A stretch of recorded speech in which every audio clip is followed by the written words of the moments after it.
During the height of an eagle feeding frenzy, locating the food is just the beginning. If the food source is large enough for other eagles to see, then it becomes a battle to keep the food source safe.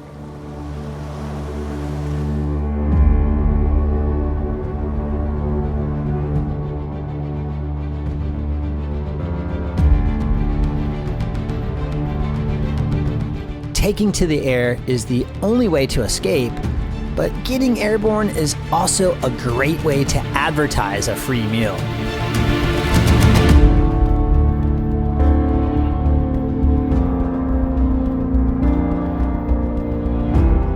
In the end, the fish lives to see another day.